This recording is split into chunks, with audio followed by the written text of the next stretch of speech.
అఖిలభువనదీపం భక్తచిత్తాబ్జసూర్యం సురగుణమునిసేవ్యం తత్వమస్సాదిలక్ష్యం హరిహరసుతమీశం తారకబ్రహ్మరూపం శబరిగిరినివాసం భావయే భూతనాదం. స్వామి శరణమయ్యప్ప. ప్రియమైన ఆత్మబంధువులారా, ఆశ్రితుల వారి సౌజన్యంతో మనం ఈ భక్తి అనేటువంటి కార్యక్రమాన్ని ప్రారంభించుకుని ఇందులో ఈ యొక్క నచకోతోపాఖ్యానాన్ని మనం వినటం జరుగుతోంది. యమధర్మరాజుని మరణాంతరం ఏం జరుగుతుంది అని చెప్పేసని ఈ నచికేతుడు అడిగినప్పుడు శ్రేయచ్చ ప్రేయచ్చ మనుష్యమేత తా సమర్పిత విక్తిధీర శ్రేయో హి ధీరో ప్రేయసో వృణితే ప్రేయో మంధో యోగక్షేమాత్ వృణీతే అనేటువంటి ఈ మంత్రాన్ని చెప్తూ యమధర్మరాజు నచికేత ఎంతసేపు కూడా మూఢాచారాలు మూర్ఖ పల్లకి ఆచారాలకి అలవాటు పడిపోయినటువంటి ఈ యొక్క ప్రజలు ఈ యొక్క విషయాల గురించి ఈనాడు కూడా ఆలోచించే పరిస్థితిలో లేరయ్యా. క్షణికమైనటువంటి ఆవేశము, క్షణికమైనటువంటి ఉద్రేకాలకే వీళ్ళు ప్రాధాన్యతను ఇస్తున్నారు తప్పితే అంతకు మించి ఇంకే విధమైన ప్రాధాన్యత లేదు. ఈ యొక్క లోకల్లో ఉండేటువంటి జనాలకి కావలసినది ఏంటంటే ఇక్కడ సుఖకరమైనటువంటిది ఏదైతే ఉందో, కష్టపడకుండా ఏవైతే సుఖంగా లభిస్తాయో అటువంటి వాటిని పొందటానికే వీళ్ళు ప్రయత్నం చేస్తారు తప్పితే శ్రేయస్కరమైనటువంటిది కొంచెం కష్టమైనా సరే కొంచెం ఆలస్యంగా సుఖాన్ని ఇచ్చేటువంటి దాన్ని ఈ యొక్క సమాజం కోరుకోవట్లేదయ్యా. ఎంతసేపు ఇన్స్టెంట్గా సుఖం కావాలి. ఒక గురువుగారి దగ్గరికి కానీ ఒక పీఠాధిపతి దగ్గరికి కానీ వెళ్ళగానే వీళ్ళు చెప్పినటువంటి మాటలు విన్నటువంటి ఆ పీఠాధిపతి కానీ లేకపోతే ఆ గురువుగారు కానీ వాళ్ళకు ఉన్నటువంటి కష్టాలన్నింటినీ తీసేసి క్షణభంగరంలో ఉన్నట్టుగాను సుఖాలని ప్రసాదించగలిగేటువంటి వాళ్ళు ఎవరైతే ఉంటారో అటువంటి గురువుల చుట్టూతా కూడా చేరిపోతారయ్యా. అటువంటి పరిస్థితిలో నీవు శ్రేయస్కరమైనటువంటి దాని గురించి నువ్వు అడిగితే దీనికి నీకు చెప్పినందు మూలంగా నీకు వచ్చేటువంటి సుఖము లేదు, దీని మూలంగా సమాజానికి ఒరిగేటువంటి మేలు ఏమీ లేదు. పుట్టినప్పుడు ఎలాగైతే ఆ ఒక్క శిశువుని చూసి పుట్టారు అని చెప్పేసి ఆనందంతో ఈ యొక్క తీయనేంటి మధురవంటి పదార్థాలు పంచుకుంటూ తిరుగుతారో, ఆ మరణించినప్పుడు ఆ కొంచెం సేపు మాత్రమే దుఃఖము అనేటువంటిది ఉంటుందయ్యా. ఎల్లకాలము ఈ దుఃఖము దేహాన్ని అంటిపెట్టుకుని శాశ్వతంగా ఉండదు. ఆ దేహం శిథిలమైపోయేంత వరకు ఏదైతే మృతి చెందిందో ఆ మృతి చెందిన జీవుడి తాలూకు దేహము శిథిలమైపోయేంత వరకు మాత్రమే వీళ్ళకి బాధ ఉంటుంది. ఆ తర్వాత ఏ విధమైనటువంటి బాధలు వీళ్ళు అసలు ఆ చనిపోయినటువంటి ఆ మరణించినటువంటి వ్యక్తిని అసలు తలుచుకోరు. అందుకనే పెద్దలైనటువంటి ఋషులు దీన్ని బాగా ఆలోచించి కనీసము సంవత్సరానికి ఒక్కసారైనా మిగిలిన సమయాల్లో తలుచుకున్నా తలుచుకోకపోయినా ఆ మరణించినటువంటి తిథినాడైనా ఒక్కసారి తలుచుకుంటారనేటువంటి దృక్పథంతో ఇక్కడ పితృలోకం అంటూ ఒకటి ఉంది. ఈ పితృలోకంలో తాతగారు తర్వాత తండ్రి అనేటువంటి 3 స్థానాలని ఏర్పాటు చేసి, అది ఆడవాళ్ళైనా మగవాళ్ళైనా ఎవరికైనా కూడా త్రిపిండీకరణమే చేస్తారు తప్పితే ఇంకేమీ చేసేందుకు ఉండదు. ఈ యొక్క 3 పిండాలని పెట్టే వాళ్ళు దానికి ఈ యొక్క క్రియా కార్యక్రమం అంతా కూడా తద్దినం అనేటువంటి దాన్ని చేస్తారయ్యా. కనీసం ఆనాడైనా ఆ ఒక్క దేహానికి సంబంధించినటువంటి ఆ జీవుడు చేసినటువంటి కార్యక్రమాలను వాళ్ళు గుర్తు చేసుకుంటానికైనా అవకాశం ఉంటుంది అనేటువంటి దృక్పథంతో ఇది ఉన్నతమైనటువంటి ఆశయం కలిగిన వారు చేసిందే తప్పితే ఏ ఋషి పుంగవులు కూడా ఇటువంటి విషయాన్ని ఏర్పాటు చేయలేదు. కనుక పితృలోకం ఉంటుంది. ఆ పితృలోకంలో ఉన్నటువంటి పితృదేవతలను సంతృప్తి పరచకపోతే వీడికి ఆ పితృదేవతలు శాపం ఇస్తారు. ఆ పితృదేవతల శాపం మూలంగా వీళ్ళు చాలా బాధలు పడతారు, అగచాట్లు పడతారు, పితృదేవతలు శపిస్తారు అనేటువంటిది. ఇటువంటి మాటలకి భయపడి, ఇటువంటి మూర్ఖ ఆచారాలకి భయపడి మాత్రమే వీళ్ళు పనిచేస్తున్నారు. అంత తప్పితే మరణం తర్వాత జీవుడు వెళ్ళిపోతాడు, ప్రాణం వెళ్ళిపోతుంది, ఆత్మ అంతరాత్మలో విలీనమైపోతుంది, అంతటా నిండి ఉన్నటువంటి ఆత్మలో కలిసిపోతుంది. ఇటువంటి పరిస్థితిలో ఒక్కసారైనా సరే సంవత్సర కాలంలో ఒక్కరోజైనా తలుచుకుంటారు అనేటువంటి పరిస్థితిలో ఇది ఎవరో ఒకరి చేత నిర్ణయించబడినటువంటి తప్పితే ఇందులో ఋషులు కానీ మునులు కానీ ఏ ఒక్కళ్ళు కూడా దీని గురించి ఏమీ చెప్పలేదు. ఈ కార్యక్రమం చేయమని చెప్పేసని.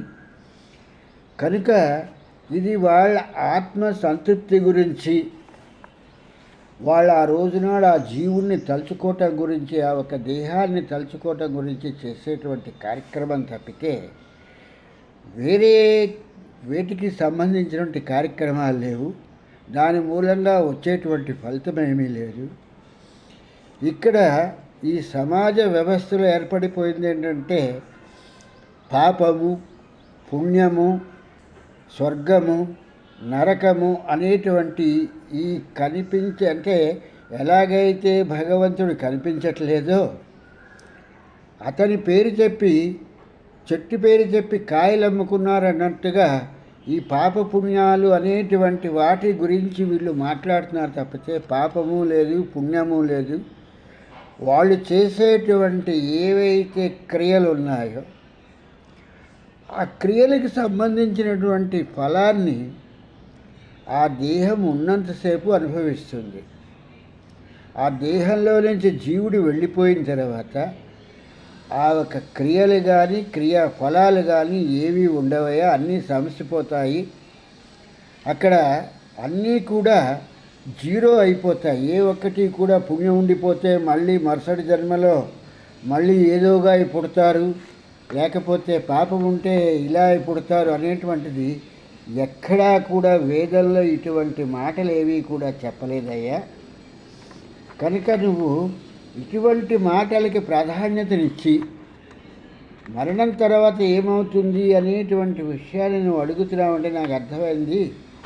ఈ పాపపుణ్యాలను బట్టే ఈ యొక్క శరీరాలు ఏర్పడేటట్టయితే జంతుజాలాలు మొదలుకొని జ్ఞానం కలిగినటువంటి ఈ యొక్క మానవుడి వరకు కూడా చేసేటువంటి క్రియలు, ఆ క్రియా ఫలాలు ఎలాగున్నాయి అనేటువంటి వాటి గురించి వాళ్ళు ఆలోచించటం జరుగుతుంది కదా.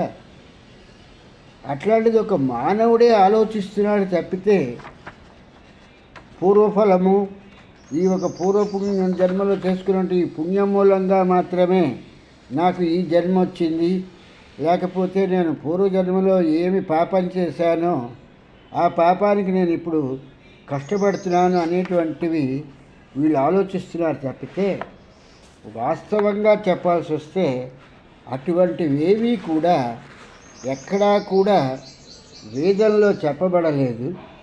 వేదంలో చెప్పబడినటువంటివి ఇవి పుక్కిట పురాణము అనేటువంటిది ఒకరి నుంచి ఒకరికి రావటం జరిగింది. శరీరం రావటానికే ఎంతో ఒక వ్యవస్థ అంటూ ఉన్నది. ఒక ద్రవ పదార్థమైనటువంటి దాంట్లో నుంచి అది ఆ ఒక మాతృగర్భంలో ప్రవేశించిన తర్వాత అది ఘనీభవించి పిండంగా తయారవటానికి, ఆ పిండం అండంగా అన్నట్టుగానే ఆ ఒక జీనిగా మారటానికి, ఆ శిశువుగా మారటానికి జరిగేటువంటి ఈ ప్రక్రియ అంతా కూడా 9 నెలలు పడుతుంది. ఈ యొక్క శరీరంలో నుంచి జీవుడు వెళ్ళిపోయిన తర్వాత శరీరం ఉండిపోతుంది తప్పితే దానికి కారణ శరీరం ఉంటుంది, సూక్ష్మ శరీరం ఉంటుంది, బాహ్య శరీరం ఉంటుంది. అనేటువంటివన్నీ కూడా ఇవి అంటే ఇవి సమయపాలన గురించి మాట్లాడుకునే మాటలే తప్పితే కారణ శరీరము లేదు, సూక్ష్మ శరీరము లేదు, బాహ్య శరీరము లేదు. బాహ్య శరీరం కంటికి ఎదురకుండా జడ పదార్థంగానే కనిపిస్తోంది. అందులో ఉన్నటువంటి జీవుడు, ప్రాణము, ఆత్మ వెళ్ళిపోయిన తర్వాత దానిలో ఏ విధమైనటువంటి కదలికలు లేకుండా ఎక్కడ మనం ఉంచామో అక్కడే ఉంటుంది తప్పితే అక్కడి నుంచి ఒక ఇంచు కూడా జరగట్లేదయ్యా. కనుక మరణాంతరం ఏం జరుగుతుందంటే కళ్ళకి కనిపిస్తున్నటువంటి విషయము, జడమైనటువంటి ఆ దేహము ఏ ఒక్క జంతు దేహాలైనా కూడా, దేని దేహాలైనా కూడా జడమైపోయిన తర్వాత అవి మళ్ళీ ఎందుకు కదులుతాయి? అవి కదిలేటువంటి పరిస్థితిలో ఉండవయ్యా. కనుక ఈ యొక్క సమాజ పరిస్థితి ఎలాగున్నది అని అంటే మూర్ఖమైనటువంటివి మూఢాచారాలతో కలిగి, ఏవో మేము ఇవి చేస్తే, ఈ పనులు చేస్తే మాకు పుణ్యం వచ్చేస్తుంది, మేము ఈ యొక్క పనులు చేస్తే పాపం వచ్చేస్తుంది అనేటువంటి వాటిని ఏర్పాటు చేసుకుని వాళ్ళ కాళ్ళకి వాళ్ళ చేతులకి వాళ్ళే సంకెళ్ళు వేసుకుని వాళ్ళకి వాళ్ళే బందీకృతులు అవుతున్నారు తప్పితే దీంట్లో ఎవ్వరూ వచ్చి వాళ్ళని బంధించటం లేదు. వాళ్ళు చేసుకునేటువంటి క్రియలు ఏవైతే ఉన్నాయో ఆ క్రియలే వాళ్ళని బంధిస్తున్నాయి తప్పితే వేరేవేవో వచ్చేసి బంధించటం లేదు. నిన్న చేశాడు, నిన్న చేసిన పని తాలూకు ఫలితం నేడు అనుభవిస్తున్నాడు. దాన్ని ప్రారంధ కర్మ అని అంట. నిన్న ఏదో ఒక పని చేస్తే ఆ ఒక్క పని తాలూకు ఫలితాన్ని నేడు అనుభవిస్తున్నాడు. ఆ వెంటనే దాని తాలూకు ఫలితం రాకుండా మరుసటి రోజు నాటికి ఆ ఫలితం రావడంతో దాన్ని అనుభవిస్తున్నాడు. ఇటువంటి సమయంలో దాన్ని ఏమన్నామంటే ఆగామి కర్మ. నిన్న జరిగినటువంటిది ఆగామి అంటే వచ్చేటువంటిది అనేటువంటిది చెప్పటం జరుగుతుంది. నిన్న చేసిన పనికి నేడు వచ్చేటువంటిది అనేటువంటి దాన్ని ఆగామి అని చెప్పేసారంటారు. నిన్న తను చేసినటువంటి క్రియ ఏది ఉందో ఆ క్రియా ఫలితం నేడు వచ్చింది అని చెప్పటానికి ఆగామి అనేటువంటిది వచ్చేటప్పటికి ఈ యొక్క సమాజంలో ఉన్నటువంటి మూర్ఖులు దానికి కర్మ అనేటువంటి ఒక పదాన్ని తగిలించేసి ఆగామి కర్మ అని చెప్పేసి చెప్పటం ప్రారంభించారయ్యా. ఆగామి కర్మ కాదు, వీడి గ్రహచారం కాదు, ఉన్నటువంటి క్రియ అది. తర్వాత సంచిత కర్మ అనేటువంటిది ఏంటంటే నిన్నటిది ఇవాళ వచ్చినప్పుడు ఇవాళ చేసినటువంటి క్రియ రేపటికి వెళ్తుంది కాబట్టి అది ఒక సంచితము అంటే అది అలా ఉండటము అని చెప్పేటువంటి వచనానికి ఉపయోగించినటువంటిది. కనుక ఈ సంచితం అనేటువంటి రేపటికి ఇది ఫార్వర్డ్ జరుగుతుంది తప్పితే జన్మాంతరాలకు వెళ్ళిపోయి వీడేదో చేసిన పాప పుణ్యాలన్నీ లెక్క పెట్టేసి వీడికి జన్మని ఇచ్చేస్తారు, లేకపోతే ఇంకోటేదో జరుగుతుంది అనేటువంటిది ఇది అసంభవమైనటువంటి విషయమయ్యా. పోతే జీవరాశులకి సత్వగుణము, రజోగుణము, తమో గుణము ఉండటం మూలంగా సత్వగుణంలో ఆలోచించగలిగేటువంటి శక్తి, జ్ఞానము ఎంతమందికి ఉంటుంది? విజ్ఞత కలిగిన వారికి మాత్రమే ఉంటుంది.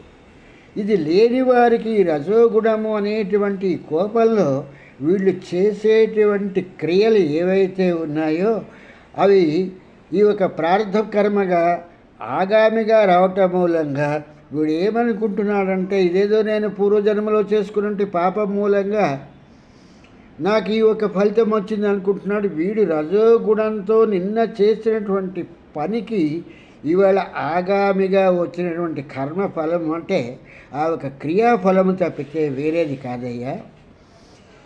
ఎన్ని చదువులు చదువుకున్నా కూడా ఈ యొక్క మనుషులు మాత్రము మారరు.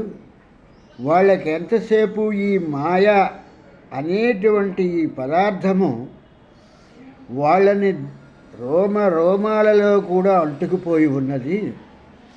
ఈ రోమాల్లో అంటుకుపోయి ఉండటం మూలంగా ఈ మాయ అనేటువంటి దీంట్లో మునిగిపోయినటువంటి ఈ యొక్క మానవుడు ఎంతసేపు ప్రారబ్ధ కర్మ, ఆగామి కర్మ, సంచిత కర్మ అని వీటి గురించి అనుకుంటూ, ఎందుకంటే ఇక్కడ అన్నీ పరిభ్రమిస్తున్నటువంటివే. సూర్యుడి చుట్టూతా ఈ యొక్క గ్రహాలన్నీ కూడా తిరుగుతూ ఉంటాయి. తనంతట తాను భూమి తిరుగుతూ ఉంటుంది, తనంతట తాను శని తిరుగుతూ ఉంటాడు, తనంతట తాను అంగారకుడు తిరుగుతూ ఉంటాడు. ఇక్కడ వాటి చుట్టూ అవి తిరుగుతూ ఈ యొక్క సూర్యుడి చుట్టూ తిరుగుతూ ఉంటాయి. ఈ యొక్క గ్రహాలే కాకుండా నక్షత్ర మండలాలు కూడా కదులుతూ ఉంటాయి. వీటన్నింటి తాలూకు పరిస్థితిని బట్టి, ఒక జీవరాశి పుట్టేటువంటి పరిస్థితిని బట్టి వాటి తాలూకు ప్రభావము అనేటువంటిది, రేడియేషన్ అనేటువంటిది ఏదైతే ఉందో ఆ రేడియేషన్ అనేటువంటిది ఆధారపడి ఉంటుందయ్యా. దాన్ని బట్టి ఆ ఒక్క జీవితాలకు దేహము అనేటువంటిది ఈ యొక్క మ్యాగ్నెటిక్ ఫోర్స్ అనేటువంటి ఈ యొక్క భూమి మీదకి వచ్చేప్పటికి ఈ భూ ఆకర్షణ శక్తికి ఏవో కొన్ని అవయవాలు లోపించటమో లేకపోతే ఇంకేదో జరగటం మూలంగా అది పూర్వజన్మలో చేసుకున్న పాపము అని చెప్పేసి వీళ్ళంతా ఏదో పుణ్యాత్ములైపోయి వీళ్ళకి అన్నీ కూడా భగవంతుడు అన్నీ సకలం ఇచ్చేశాడనేటువంటి పరిస్థితిలో లాగా వీళ్ళన్నీ కూడా చేస్తున్నారు. ఇవన్నీ కూడా మానవుల్లో ఉన్నటువంటి ఈ యొక్క మూర్ఖత్వానికి, మూర్ఖ ఫలాలకి ఉన్నటువంటి ఫలితం తప్పితే వేరే లేదు. ఎంత చదువుకున్నా వాళ్ళ చదువుది ఎత్తగలిగలన్నట్టుగా అది నిరర్ధకమే తప్పితే వాళ్ళకి దాని గురించినటువంటి అవగాహన మాత్రము ఏమాత్రము ఉండదయ్యా. ఆ పిల్లవాడికి ఒక కాలో లేకపోతే ఒక చెవో లేకపోతే ఇంకేదో ఒక దీంట్లో అన్నట్టుగా తను వంకరగా పుడితే వీడు చేసుకున్నటువంటి పాపం కాబట్టి ఈ పాపం వీడిని కట్టి కుడబట్టం గురించి అనేటువంటి పరిస్థితిలో వీడికి ఒక కాలు ఎగుడు, ఒక కాలు దిగుడు ఇచ్చాడు, లేకపోతే ఒక చెయ్యి పొడుగ్గాను ఒక కాలు మామూలుగాను ఇవ్వటం జరిగింది అనేటువంటి విషయాల్ని వీళ్ళు మీదకి అంటూ రావటం జరుగుతుంది తప్పితే దీనికి ఈ యొక్క ప్రారబ్ధ కర్మలు కానీ, ఆగామి కర్మలు కానీ, సంచిత కర్మలు కానీ ఏ విధమైనవి కూడా వీటికి దోషం కాదు. ఇవి గ్రహాలను బట్టి, గ్రహ సంచారాలను బట్టి, ఈ యొక్క నక్షత్ర మండలాలను బట్టి భూమి మీద ఉన్నటువంటి ఆకర్షణ శక్తికి వాటి తాలూకు ఆ ఒక అవయవ లోపం జరుగుతుంది తప్పితే ఒకేసారి 4 పిల్లలు పుట్టారు కదా అంటే 4 ఒకే సెకండ్లో పుట్టరు. సెకండ్స్లో కూడా సెకండ్స్ ఆఫ్ ఫ్రాక్షన్ ఆఫ్ టైంలో ఆ ఒక తేడాలు అనేటువంటివి ఉంటాయి తప్పితే వీళ్ళు మరీ అంత సరిగ్గా సమయంతో చేస్తున్నట్టుగా ఆ సెకండ్స్ని కూడా ఆ ఒక గోడ గడియారాన్ని తీసుకుంటే, దానిలో కూడా కాలాన్ని తీసుకుంటే సెకండ్ కన్నా కూడా ఇంకా తక్కువ పరిధిలో ఉన్నటువంటి కాలాన్ని కూడా నిర్ణయించగలిగేటువంటి కాలపరిమితి ఉందయ్యా.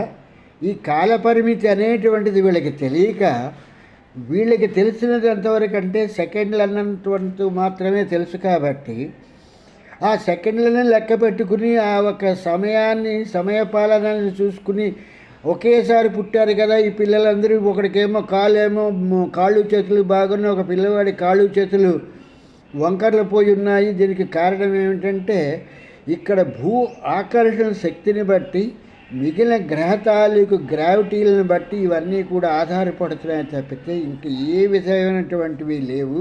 ఇవి వీళ్ళ తాలూకు మూర్ఖత్వానికి, మూర్ఖపు ఆలోచనలకి ఉన్నటువంటి వీళ్ళ తాలూకు తలంపులతో చిలవలకి పలవలుగా చేసుకుని వీళ్ళు దాని గురించి ఏవేవో మాట్లాడుకుంటారు నచికేత.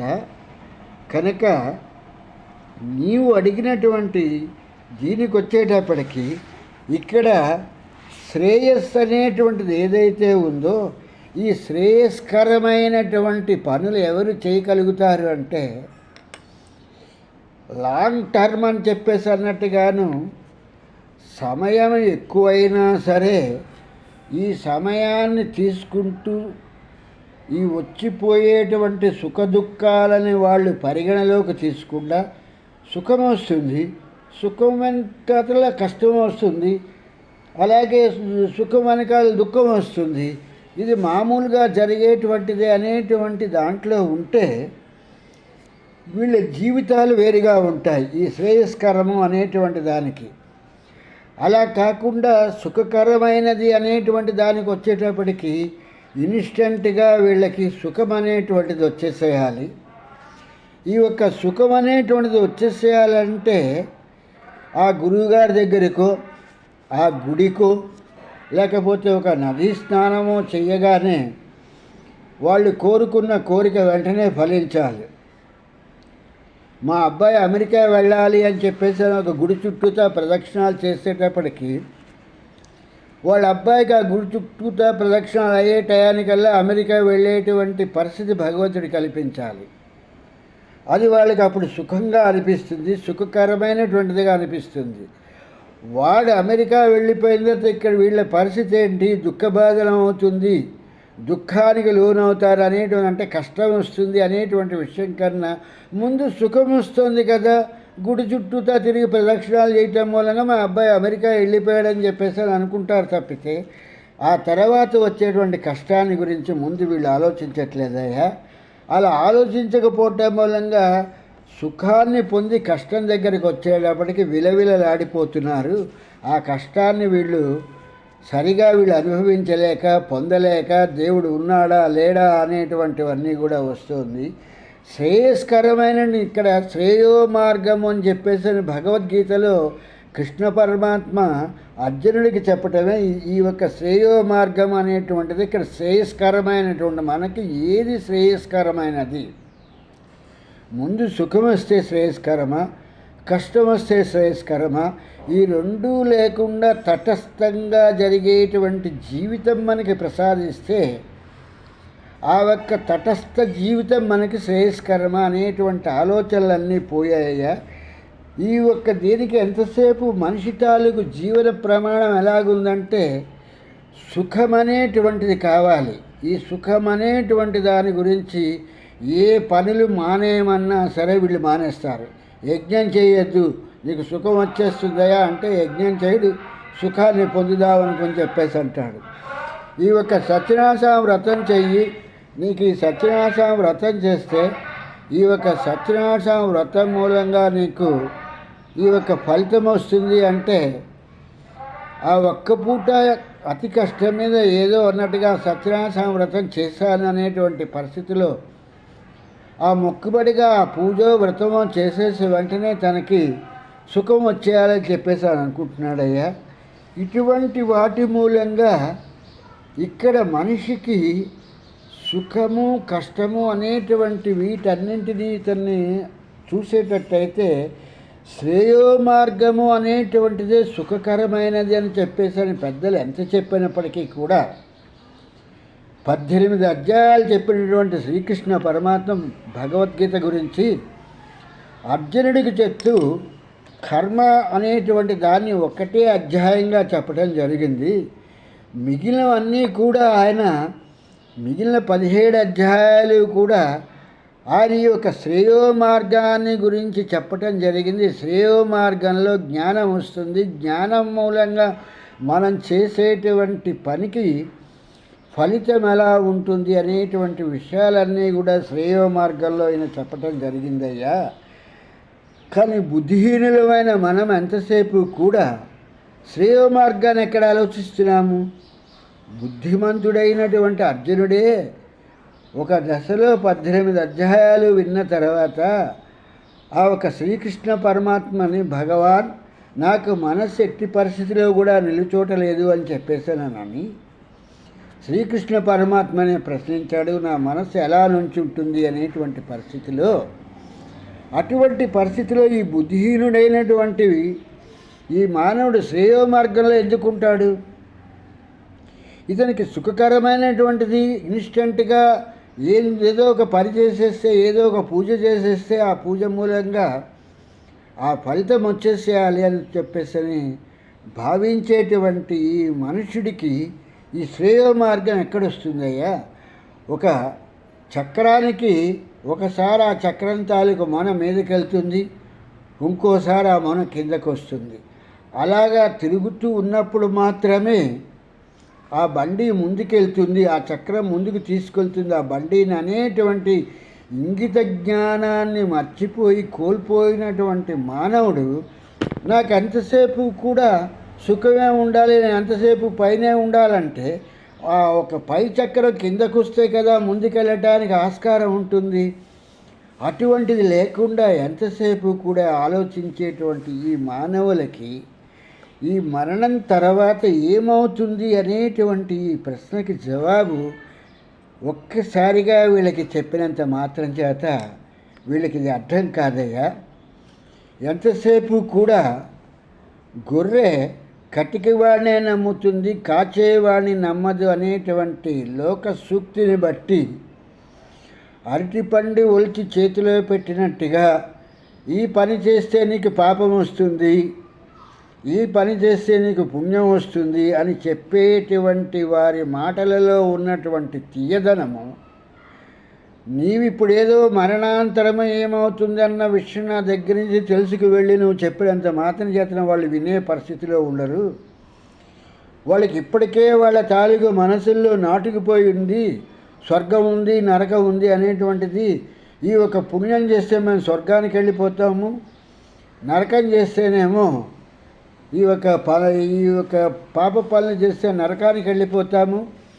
నరకానికి వెళ్ళిపోతే అక్కడ కుంభీపాకంలో ఈ యమధర్మరాజు చేసేస్తాడు, లేకపోతే క్రిమి భోజనం పెడతాడని ఇలాంటివన్నీ కూడా మీరు రాసుకున్నటువంటి పుస్తకాలలో ఉన్నటువంటి జ్ఞానాన్ని మీ ఒక బుర్రలోకి ఎక్కించేసుకుని మీ ఒక జ్ఞానాన్ని అంతటినీ కూడా పాడు చేసుకుని ఈ రోజు నాడు మరణాంతరం ఏమవుతుంది అనేటువంటి విషయాన్ని అడిగితే దాని గురించి నేను చెప్పినా కూడా అంత తేలిగ్గా అర్థమవుతుంది. కాబట్టి ఆ వెంకటనాథుడి తాలూకు అనుగ్రహంతో కొంచెం కొంచెంగా ఈ మూఢత్వాలు, మూర్ఖత్వాలు వీటన్నింటినీ తొలగించుకొని ఈ స్వర్గము నరకము అనేటువంటి వాటిని లేవు, స్వర్గమే లేదని చెప్పినప్పుడు నరకం ఎక్కడ ఉంటుంది? కనుక స్వర్గం లేదు కాబట్టి నరకం కూడా లేదు. మరి నరకాధీశుడు అంటే మరి నీవు ఎక్కడుంటావు అంటే నా పోస్టింగ్ ఏంటంటే వీళ్ళ తప్పకుండా వచ్చి నేను ప్రాణాలని మాత్రం బయటికి తీసేటువంటి వాడిని, అంతవరకు మాత్రమే. కనుక నాకంటూ ఒక ప్రదేశం అంటూ ఏమీ లేదు, నేనేమి పితృలోకంలోనూ లేకపోతే ఇంకో లోకంలోనూ ఎక్కడా లేనయ్యా అని చెప్పేటువంటి విషయాన్ని చెబుతూ ఈ యొక్క మరణాంతరం ఏమవుతుంది అనేటువంటి విషయాన్ని తొందరపడకుండా జాగ్రత్తగా విను నచికేత. ఇది అంత తేలిగ్గా చెప్పేటువంటి విషయం కాదు కాబట్టి, జ్ఞానానికి సంబంధించినటువంటిది కాబట్టి, జ్ఞానాన్ని పొందాలంటే ఎంతో శ్రేయో మార్గంలో ప్రయాణిస్తే కానీ నీకు ఈ విషయాలు బోధపడవు. కాబట్టి ఆ వెంకటనాథుడి అనుగ్రహంతో శ్రేయో మార్గంలో ప్రయాణిస్తూ మనకి ఏది శ్రేయస్కరంగా ఉంటుందో దాన్ని చేసుకుంటూ వెళ్దామనుకుంటూ ఆ ఒక్క అయ్యప్ప ఆ జ్యోతిస్వరూపుడు మనకి మార్గాన్ని చూపించి మన ఒక శ్రేయో మార్గంలో నడిపిస్తాడని చెప్పేసని నయన కాంతుల వెలుగులోన దారి చూపవయా అని చెప్పేసని అయ్యప్పని ఆ ఒక కవీంద్రుడు పేర్కొనడం జరిగింది. అలాగే తన తాలూకు నయన కాంతుల వెలుగులో మనకి శ్రేయో మార్గంలోకి నడుపుతాడుకుంటూ స్వామి శరణం, స్వామి శరణం, స్వామి శరణం అయ్యప్ప.